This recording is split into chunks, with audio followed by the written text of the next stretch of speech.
What's up, guys? This is Manafest. Welcome to another I'm a Fighter podcast, episode 61. It's too late, it's my fate, I can't turn around. There's no fear in the mirror to hold me down. What's up? What's up? This is Manafest. Welcome to another I'm a Fighter podcast where we want to entertain, inspire, and educate and remind you that a fighter isn't someone who never fails. A fighter is someone who never quits, baby. So stoked about this podcast episode. I am interviewing my buddy Joel Bruyere from Thousand Foot Krutch. He plays bass for them. We are working currently together actually on a new record, on some hip-hop stuff. I told you I'm doing a hip-hop record, and don't hate if you don't like the hip-hop because we are doing a rock record right after. Going to be cranking out way more music than I used to. But anyways, I'm excited about this interview because we talk about perseverance, we talk about life, stuff that Joel's going through. You are really going to dig this, so I'm not going to waste any time. Let's jump into it right now. All right, so Joel, thank you so much, dude, for taking the time to do an interview. I know you're busy, lots of things, music, touring, life. And do you want to just give me an update on what's going on in your world for the listeners? What's happening with you lately? I mean, to be completely honest, I've just been sitting around waiting for this call to happen so that I could, talk through this process with everyone because it's that much fun. So, hey, well, dude, stoked to take the time to rock. You've been touring with TFK, doing some shows, the Ship Rock thing, and you had some crazy kind of stuff go on there with life, and now back home working on studio stuff. But are you comfortable with sharing some of the craziness that went on the ship? I you know what? I'll explain it and share it in this fashion. 17 years for me touring with TFK. I'm in my 17th year now, and I can honestly say that you think you've seen, heard, or done it all, and just when you think that happens, something new comes along and you're just like, wow, did not see that being part of the story. So, it was crazy. We had that trip cut a little bit shorter than we had wanted to. It's all new. I mean, the process of moving into the United States, what that means as a Canadian, and it's an amazing blessing and opportunity. At the same time, there's so many hoops to jump through. So I'm just thankful that, we're home, we're safe, and so touring's been pretty crazy, and fairly new record out. So we are looking towards more extensive spring touring as well. So, but fortunately, I've been home and been able to work on some beautiful music with you. So. Yeah, man, the Oxygen Inhale record, dude. I think I told you I do that radio show every week, and we've been playing Born This Way and Untraveled Road a lot, which has been really dope. So people have been really digging that, man, and stoked that you guys are already going to be working on new stuff too soon, right? We are already, actually, I just received more stuff again over the night. So Trev's he's been at it like crazy. I would say that we have enough material for the record now, for the next record. Nice. For Exhale, but we're not necessarily sure what that's going to look like. We're trying to do it in a fun way. And you know how that is when you're kind of at the steering wheel on your own, when you're independent, you have a lot of choices and a lot of fun ways to connect with your friends and fans and do things in a different way, in a way that they might want, and really bring them in. And so, we had a really great time doing that with the first Oxygen, and we're looking how we can even up that even farther the second time around. So. Yeah, man, I'm stoked. And the whole thing with Pledge Music and engaging fans, I know I used them as well too, and it was awesome. I want to swing back around for a second. When you started playing bass with the guys, is there anything getting into the music industry, everything you've been through, 17 years, and you've seen it all. If you were to jump back into the music industry and to start all over again, would you do it differently? Would you approach it differently? Would you start producing more, or would you still play bass and tour? How would you approach it if you're to start over again? I think it's such a great question because it changes so often. I look at my wife's a teacher, and I often sit and talk with her about educating younger people, or even educating yourself. I mean, she's constantly learning, I'm constantly learning.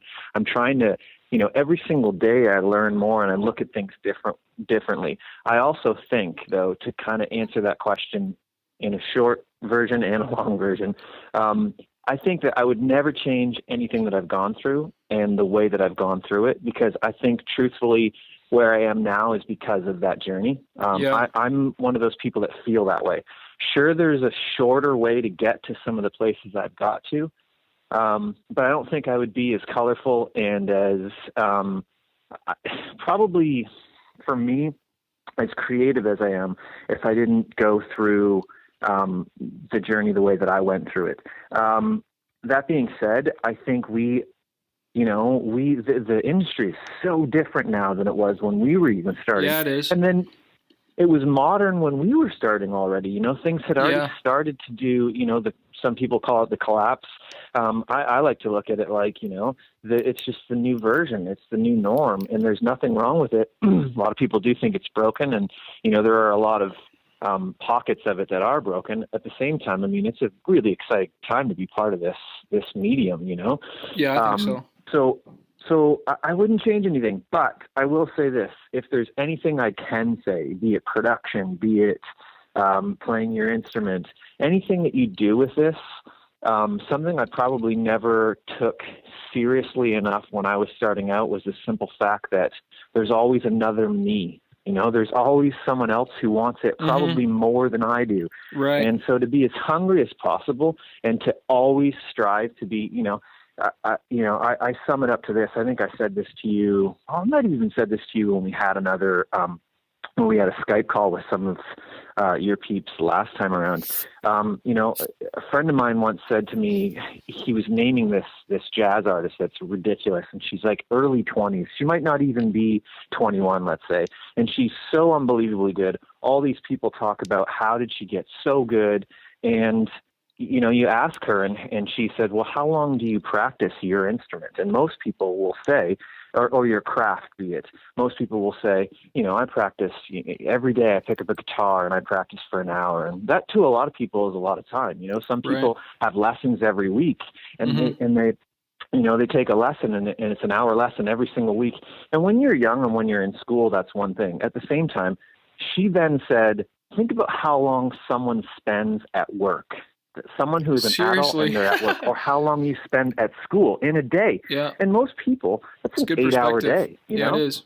An 8-hour day refining your craft, whatever that is. So that's something that I think I never did enough of. I'd pick up my guitar, I'd pick up my bass, or I'd sit behind the kit and I'd bang out an hour and I'd be like, man, that's good, man. I got a whole hour under my belt. Not thinking about the fact that there's somebody as hungry or hungrier than me that's spending 10, 12 hours a day getting smoking good at their craft. So stay hungry. I think that's just stay hungry the whole time. Yeah, I heard about this famous pianist, and he just played this huge event show, and he used to put cold icy water underneath his table, and he'd play till so late practicing, and when he'd start to fall asleep, he'd put his feet in the ice water to wake himself up. And then someone comes up to him after the amazing show and is like, oh, I'd give anything to be able to play piano like you. And he's like, no, you wouldn't, and I was just like, wow, that's some serious good perspective. Well, It's true. What I was going to say was, the theme of the Fighter podcast is a fighter isn't someone who never fails. A fighter is someone who never quits. And I want to see if you could share any, struggle, situation that you went through in life, music, whatever, and maybe you felt like quitting, but you didn't, and maybe share why, and maybe just a short story on that. Okay. Well, for me, perspective for all of this. I'm sure a lot of your listeners are believers. And for me, I think there's been so many struggles where I get caught up in such a fleshy moment where I'm like, I'm never going to see the end of this. Early on for us, I'll give a great struggle, because a financial struggle is one that, we all deal with. Yep. And it's so funny to look at what that even means, especially when you're young. When we were first touring, everything was about how do we pay for gas, Where are we going to sleep? How are we going to get food? We were all just living together or in and out of the van, so we didn't really even have rent at the time. You know, we were still young enough that we were at Trev's parents, or at the time, Christian and Harvey, the drummer's parents. Yeah. And so, and that's a very different thing, but I'll say this much. It always feels like there was never enough income. We were trying to do, you know, we were pumping gas at Jumbo Joe's gas station in Ontario to make money to be able to put gas in the tank of the van to be able to drive to Oshawa and do a show. Or and so I think for me, you know, there are so many struggles. But from a financial perspective, early on for us, you know, in that real beginning stage, and that's not a fair thing for a young artist to be having to struggle through, trying to figure out how you're going to get to a show, because all you want to do is be creative and have fun doing what you love doing, right? Yeah. And so for us, it was just belief. It was just the fact that if we go, you know, God's going to be faithful and He's going to provide it. If we're really doing what we're supposed to be doing, then He's going to meet us there. And we just need to go and just be faithful. Yeah. And so I think, you know, that applies to so many different circumstances. I picked on one very early on. I still go through that stuff. I still, you know, within the past month here, without, you know, divulging too much into it, you know, I still catch myself getting caught up in being human and not thinking about the fact that I just need to be faithful and just believe, because there's a giant merciful God who, you know, is looking out for our better interest and is huge and full of grace, and like looks at these situations for us. And even though He's compassionate and knows that we struggle with that, at the same time, it's such a small thing to get caught up in some of these things, but it can feel like a mountain for us, right? So totally, man. I don't know if that answers the question good enough for you. No, that's totally good, man. It just, you know, just the idea of persevering and even not quitting. And, you know, I love there is a lot of Christians that listen to this, and just, I don't know what the scripture is, but just that one comes to mind, that one that God didn't bring you this far just to leave you now. You know, He's not going to bring you guys to a show in Ottawa so you can't get home. And, you know, sometimes you are in a situation that just like seems like there is no way out, but it always ends up working out. Like, I can think of so many situations that you're like, what? How are we going to fix this? And it does get fixed. You know, it does work out. But it's up to us to not quit, and we always have that choice whether we want to freak out. And you bring it full circle to what we were talking about earlier. You know, where how do I articulate this correctly? So I would even pull that back into. My mind is drawing a blank now. Terrible. You know, with everything, you know, we with the entire lot of it, where you're, you know, perseverance is something that we feel like, it's hard to describe. It's like, it can be such an overwhelming sensation sometimes with anything in life. It can be the smallest thing, and it can be like a mountain for us. Like waiting for someone, like waiting in the line for something. If it's like 2 minutes of something you're not enjoying, it gets extended so much. Or if it's just a hard thing, as opposed to something that you love to do, it doesn't even seem like anything, even though you are persevering through it. Like performing a show that's really rough in the sound, and you just want to get through it, and you persevere through the show, right?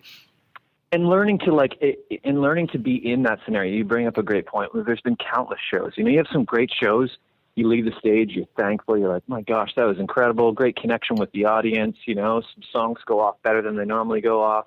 And then sometimes you're in the moment and you're in a show and you're being, you know, there's technical problems, or, you know, you physically you're not doing that well, or emotionally you're not doing that well, or you're not connecting, or you feel like the crowd's not into it.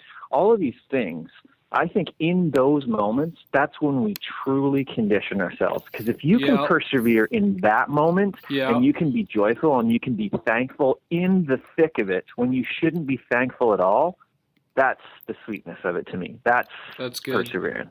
That's good. Yeah. Dude, you know what? I was going to ask you another question about like advice for people in life, but I think you just nailed it, man. Like, if you can handle that and you can persevere and go through that, then you can handle anything. And so for those of you guys listening out there, I hope that really speaks to you and encourages you guys about persevering and not quitting. If people want to connect with you, obviously thousandfootkrutch.com. You personally, if they want to connect with you, Instagram, Facebook, Twitter, website. Yep, all of it. My website actually is joelbruyere.com, so JOELBRUYERE.com. Through that, I think, my Instagram, my Twitter are on there. I love all that stuff, so hit me up for sure. I'd love that. Well, dude, thank you for taking the time to inspire the dudes out here, and I think it's going to really impact people, so stoked. So that was Joel Bruyere from Thousand Foot Krutch. Make sure you go support those dudes and pick up their new record, Oxygen Inhale. Go pick up Phenomenon, go pick up The Flame in All of Us, and The End is Where We Begin. Good friend, really excited. We got some music cooking up there, and as you heard there, Trev and them from TFK also got some music cooking up as well, so you want to make sure you check that out. Well, hey man, I hope you were inspired. Again, recently, the last few weeks, we were talking big about the Fighter book. I want to encourage you to go pick that up, invest in yourself, stay inspired, get good stuff in your ears and your eyes, because a fighter isn't someone who never fails. A fighter is someone who never quits. Hey, I love you guys. I want to play for you right now an old school song featuring my buddy Trevor from Thousand Foot Krutch, and that is Skills.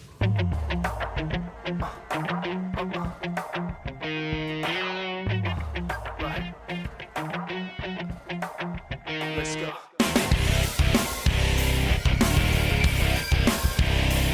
Hey, yo, we used to be about skills. What you thought, man?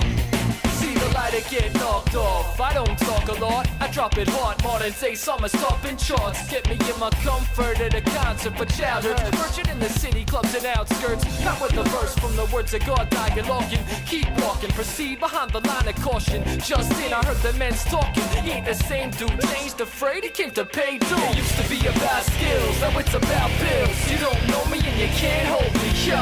I'm still true to my game, where I put my name. No, I won't change your own thing.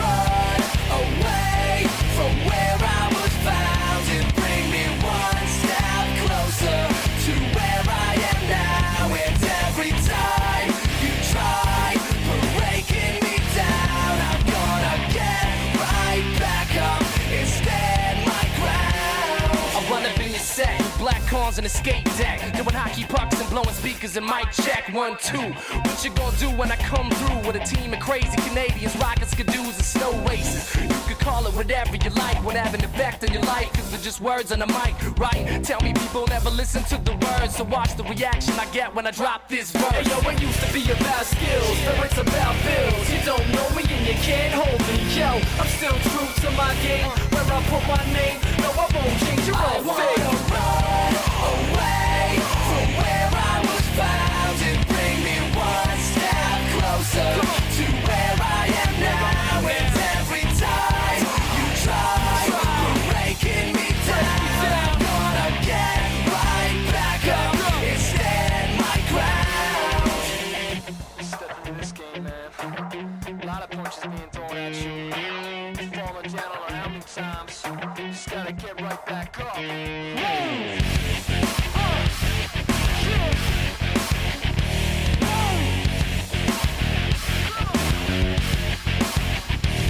Hey yo, it used to be about skills, now it's about bills. You don't know me and you can't hold me, yo. I'm still true to my game, where I put my name. No, I won't change your own